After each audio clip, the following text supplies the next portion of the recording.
Okay बेटा, तो अब मैं आपसे नया टॉपिक डिस्कस करता हूं, that is about the resonance. Hyper conjugation में मैंने आपसे सारी चीजें ऑलमोस्ट डिस्कस कर ली।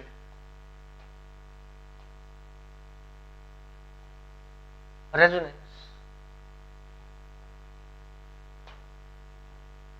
तो रेजोनेंस का क्या मतलब है, लिख लें आप लोग। When movement of pi bonded electrons or movement of pi electrons occurs, this is called as resonance। ये मैंने आपको सिंपलेस्ट डेफिनेशन बताई है रेजोनेंस की। जब पाई बॉन्ड्स का मूवमेंट होता है तो इसको हम रेजोनेंस बोलते हैं।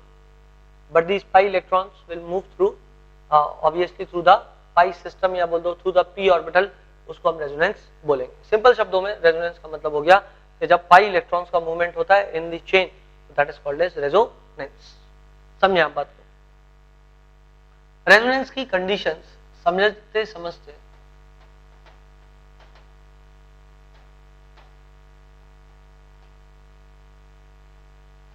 आप कुछ बात समझ जाएंगे जो भी मैं कहना आपसे चाह रहा हूं।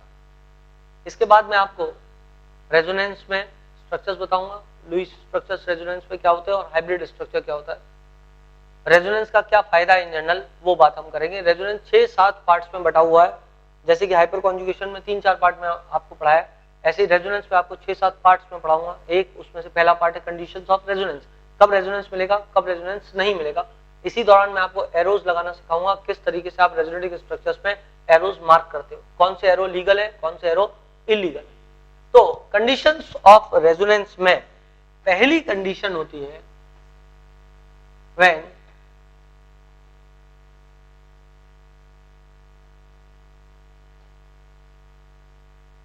double bonds are present at alternate positions, when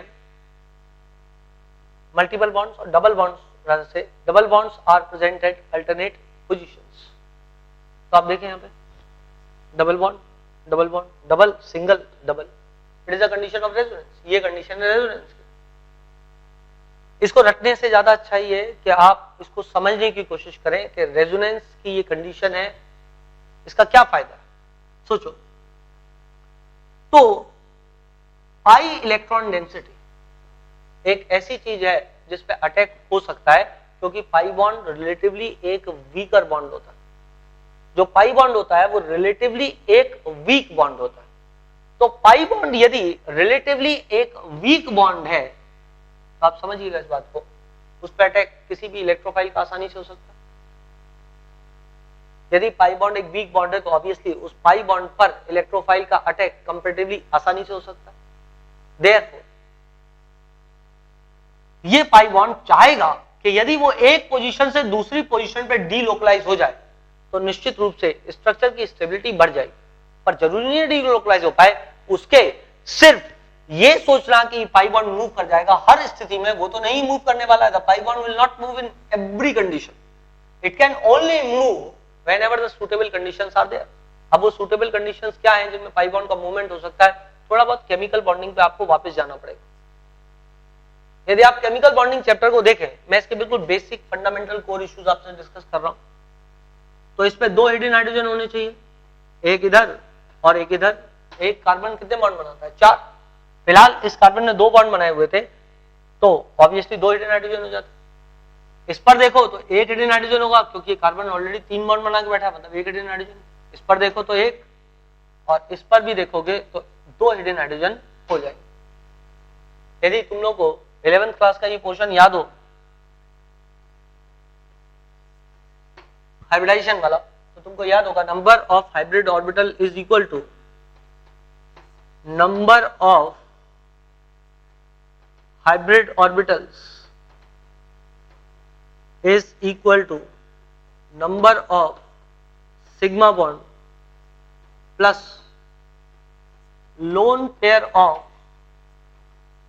electrons, number of sigma bonds plus lone pair of electrons। अब यदि आप बात को समझें कि number of sigma bond plus lone pair of electron का सम यदि 2 आता था तो हाइब्रिडाइजेशन में sp लिख देते। यदि ये सम 3 आता था तो अब हाइब्रिडाइजेशन sp2 लिख देते थे। 4 आता तो sp3, 5 तो sp3d, 6 तो sp3d2, 7 तो sp3d3। ये बात 11th में आप पढ़ चुके। थोड़ी सी बात और कर लूं तो कार्बन का electronic configuration 1s2, 2s2, 2p2 होता है, 2s2,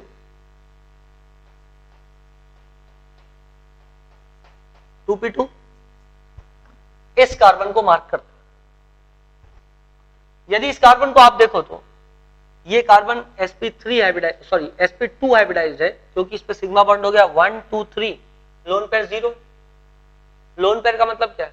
लोन पेयर का मतलब है आउटर मोस्ट शेल के वो इलेक्ट्रॉन्स जो बॉन्डिंग में पार्टिसिपेट ना करें और पेयर के रूप में एग्जिस्ट करें।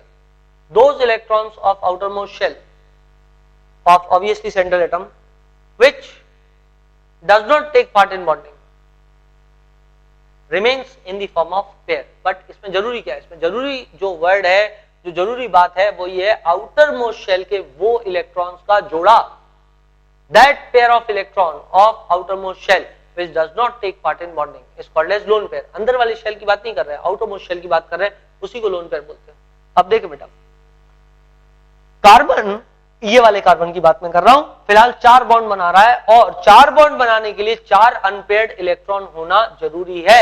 यदि 4 अनपेयर्ड इलेक्ट्रॉन नहीं हुए, प्रत्येक बॉन्ड बनाने के लिए एक एक अनपेयर्ड इलेक्ट्रॉन आपको चाहिए यदि आप कोवलेंट बॉन्ड की बात कर रहे हैं तो ऑब्वियसली 4 अनपेयर्ड इलेक्ट्रॉन के लिए इस इलेक्ट्रॉन को एक्साइट करके इधर भेजना पड़ेगा।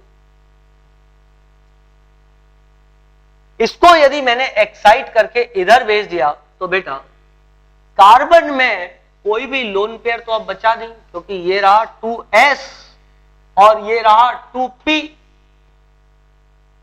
2s में एक इलेक्ट्रॉन है जो कि शेयर हो रहा है, जानते हैं हम, सामने स्ट्रक्चर बना हुआ है उससे। 2p में 3 इलेक्ट्रॉन है, वो भी शेयर हो रहे हैं।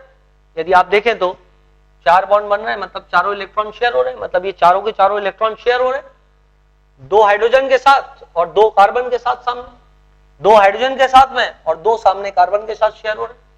मतलब लोन पेयर कोई बचने का सवाल नहीं उठता। इसका मतलब इसके अंदर कोई लोन पेयर है नहीं। बॉन्ड पेयर कितने? बॉन्ड पेयर सिग्मा बॉन्ड कितने हुए? 3, 1 2 3। डबल बॉन्ड है तो 1 सिग्मा 1 पाई, ट्रिपल बॉन्ड है तो 1 सिग्मा 2 पाई। तो 1 2 3 sigma bonds are there plus 0 lone pair plus 0 lone pair.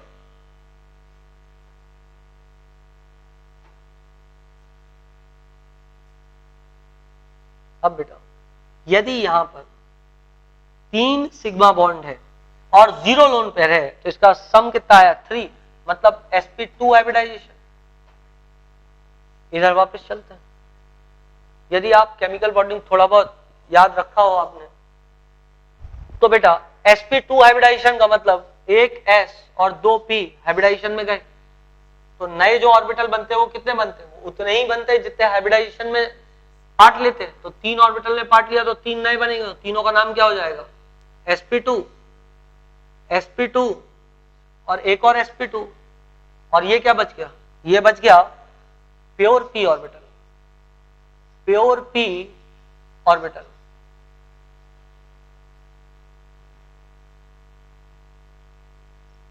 तो यहां बचा आपके पास प्योर p ऑर्बिटल और ये 3 रहे sp2 hybrid orbital. Generally pure p orbitals एक प्लेन में रहते हैं, sorry pure hybrid orbital, pure hybrid orbital, hybrid orbital एक प्लेन में रहेगा और उसके परपेंडिकुलर प्लेन में रहेगा p ऑर्बिटल। तो हाइब्रिड ऑर्बिटल आपने एक प्लेन में मान लिया 3 और उसके परपेंडिकुलर प्लेन में क्या हो गया? p ऑर्बिटल हो गया। यहां तक यदि आपको ये बात याद आ रही हो जो मैंने लास्ट टाइम आपको पढ़ाई थी तो मैं आपको और याद दिलाता हूं। कभी भी जब इलेक्ट्रॉन्स का मूवमेंट होता है तो उन्हीं ऑर्बिटल्स के बीच होता है जो ऑर्बिटल एक ही प्लेन में हो, एक ही से ओरिएंटेशन में हो, उनका साइज भी लगभग सेम हो। जैसे 2p 2p में इलेक्ट्रॉन्स का ट्रांसफर आसानी से हो। बेटा यहां पर यदि आप देख रहे हो तो 3 सिग्मा बॉन्ड है, और ये 3 सिग्मा बॉन्ड कौन बना रहा होगा? Hybrid orbitals. और जो पाई बॉन्ड बनता है वो प्योर पी ऑर्बिटल की साइड ऑन ओवरलैपिंग से बनता है। तो पी ऑर्बिटल किस प्लेन में होगा? पी ऑर्बिटल इस पूरे स्ट्रक्चर के परपेंडिकुलर प्लेन में होगा। यदि मैं स्केल से दिखाऊं आपको तो ये इधर इधर यूं जा रहा है, ये स्केल रहा, ये बाहर आ रहा है पी ऑर्बिटल, ये आउटसाइड द प्लेन यूं आ रहा है बाहर। यदि स्केल आपको ना दिख रही हो तो ये यूं आ रहा है, ये भी यूं आ रहा है पी ऑर्बिटल बाहर, ये पी ऑर्बिटल भी यूं बाहर आ रहा है, ये पी ऑर्बिटल भी यूं बाहर आ रहा है। मतलब कहने का ये है कि पी ऑर्बिटल सभी एक ही प्लेन में एक ही तरीके से अरेंज है।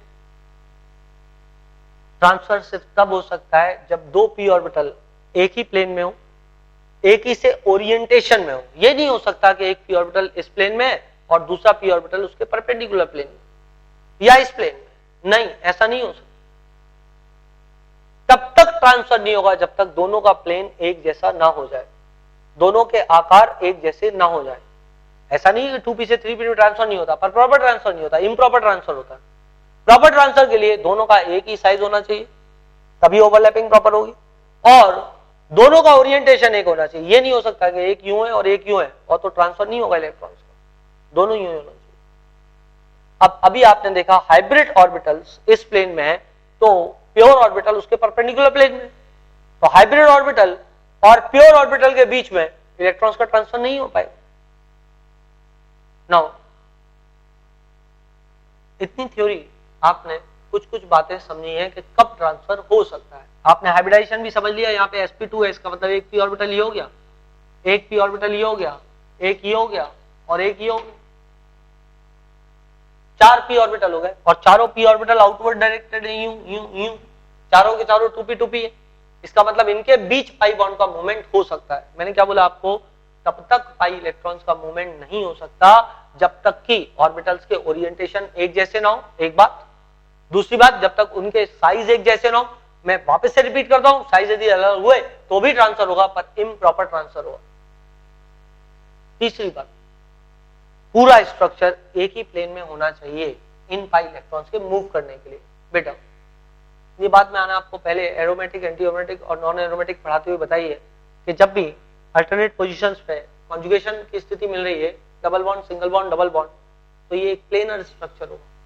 सारे कार्बन sp2 हाइब्रिडाइज्ड है, this is going to a planar structure. इसका मतलब कार्बन और हाइड्रोजन सब एक ही प्लेन में। यदि यहां पे समझाऊं तो सारे सारे बोर्ड के प्लेन में, तो स्ट्रक्चर प्लेनर है, एक बात। दूसरी चीज, सारे पी ऑर्बिटल एक ही ओरिएंटेशन में, तो निश्चित रूप से ये वाला बॉन्ड मैं आपको अलग से दिखाता हूं क्योंकि उसमें काफी कुछ ड्रॉ हो चुका है। तो ये एक सही स्थिति है इलेक्ट्रॉन्स को ट्रांसफर करने की। ये इधर से इधर जाएगा और ये इधर से इधर जाएगा। बेटा लास्ट क्लास में मैंने आपको हाइपर कॉन्जुगेशन में एरो मार्क करते हुए बताया था। होशियार बच्चे, इस पाई बॉन्ड को जब भी आप मूव करोगे तो आप खुद सोचो, इस बॉन्ड में आइडियली मानूं तो इलेक्ट्रॉन कहां होने चाहिए? ठीक सेंटर पे होने चाहिए। तो ये यहां से मूव करेंगे, नया बॉन्ड बनेगा, नया बॉन्ड बनेगा तो इलेक्ट्रॉन कहां पे आएंगे? ठीक सेंटर पे आएंगे। तो इसलिए मैंने क्या किया, मैंने सेंटर से उठा के सेंटर पे भेज दिए। यदि मैं एरो को इधर से लूं और इधर से लेकर के इधर भेजूं, यहां से लेके यहां भेजता हूं, तो ये सही एरो नहीं हो सकता, क्योंकि इन पाई बॉन्ड के इलेक्ट्रॉन्स की पोजीशन आइडियली सेंटर पे होनी चाहिए, ना कि इस ओर। यदि इस ओर हुई तो इस पे नेगेटिव चार्ज आ जाएगा, इस पे पॉजिटिव चार्ज आ जाएगा। तो आप यहां से ऐसा एरो मार्क नहीं करेंगे, ये लीगली गलत होगा। आप एरो सेंटर से ले जाके सेंटर पे एंड कर देंगे, क्योंकि आप क्या कर रहे हो?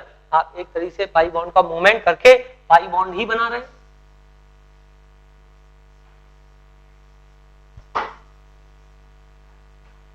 पर जब आप इधर से इधर पाई बॉन्ड का मूवमेंट करोगे तो होशियार बच्चे, यदि आप ध्यान दे रहे हो तो ये पाई बॉन्ड यदि यहां से गया तो ऑब्वियस सी बात है कि इस कार्बन का ऑक्टेट एक्सीड हो जाए, तो नेचुरली ये पाई बॉन्ड यहां से यहां मूव कर जाएगा।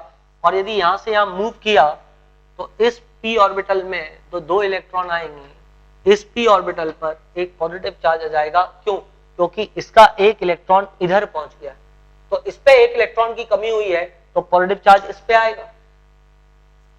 और इसका एक इलेक्ट्रॉन इधर पहुंच गया है, ये भी इधर पाई बॉन्ड था, तो इसका एक इलेक्ट्रॉन इधर पहुंच गया, पर इस पे कोई चार्ज नहीं आया क्योंकि एक इधर से आ गया और एक इधर से चला गया, तो काहे का चार्ज? यहां पर नेगेटिव चार्ज आया और 2 इलेक्ट्रॉन आए। नेगेटिव चार्ज इसलिए आया क्योंकि एक एक्स्ट्रा इलेक्ट्रॉन आया, जब ये बॉन्ड बना था तो एक इलेक्ट्रॉन इसका था, एक इसका था, जब मूव हुआ तो दोनों इलेक्ट्रॉन इधर आ गए, मतलब एक एक्स्ट्रा आया, एक एक्स्ट्रा इलेक्ट्रॉन आया और यहाँ पे बॉन्ड क्या बना हुआ है, नेगेटिव चार्ज एक लगा दिया मैंने। नेगेटिव चार्ज को लगा दिया क्योंकि एक ही एक्स्ट्रा इलेक्ट्रॉन आया। ये इसका रेजोनेटिंग स्ट्रक्चर हो जाएगा। ये क्यों मूव कर पाया? क्योंकि केमिकल बॉन्डिंग के अनुसार यहाँ पे कंडीशंस कंडूसिव थी। आप इसको डायरेक्टली भी ये याद कर सकते थे कि जब अल्टरनेट पोजीशंस पे डबल बॉन्ड होते तो रेजोनेंस मिलता है, बट केमिकल बॉन्डिंग से सारे कंसेप्ट से ये कैसे रिलेटेड था वो बात मैंने आपको पढ़ाई है। एक्चुअली बातें मैं आपसे एक बार बॉन्डिंग में डिस्कस कर चुका हूं। नाउ सी दिस, सवाल ये उठता है, आपको ये लग सकता है कि सर इससे ये बनाया, बॉन्ड तोड़ दिया, ये कहां से स्टेबिलिटी वाली कंडीशन बनी? बिल्कुल नहीं, बिल्कुल नहीं। ये कोई इस पोजीशन पे टिकने वाला नहीं है ऐसे, ये तुरंत यहां से यहां जम करेगा और ये यहां से यहां जम करेगा। पर इस प्रोसेस में क्या हुआ बेटा कि ये डबल बॉन्ड जो कि इधर और इधर फिक्स था, वो इधर इधर फिक्स ना हो करके 3 पोजीशंस पे मूव कर रहा है। इसका मतलब निश्चित रूप से बॉन्ड ऑर्डर बदल जाएगा। जो बॉन्ड ऑर्डर 2 रहता, मतलब जो बॉन्ड यहां पे हरदम फिक्स था, वो यहां फिक्स ना होकर के इधर भी आ रहा है थोड़े समय के लिए। क्लियर की बात सभी बच्चों को? देयरफॉर नेचुरली ये स्टेबिलिटी वाली कंडीशन है, क्योंकि अब डबल बॉन्ड इन 2 पोजीशन पे ना होकर के इन 3 पोजीशंस पे 2 बॉन्ड बट गए हैं। तो जो एक बॉन्ड था वो अब 3 पोजीशंस पे, या 2 बॉन्ड 3 पोजीशंस पे बट गए, तो ऑब्वियस सी बात है कि यदि डबल बॉन्ड इधर भी आ रहा है तो ये स्टेबिलिटी की कंडीशन आएगी, क्योंकि पाई इलेक्ट्रॉन एक जगह न टिक के पाई इलेक्ट्रॉन डेंसिटी एक जगह से ज्यादा जगह पर मूव हो रही है। Therefore it will add stability to the molecule. तो ये रेजोनेंस की पहली कंडीशन है जब अल्टरनेट पोजीशंस पर डबल बॉन्ड मिले।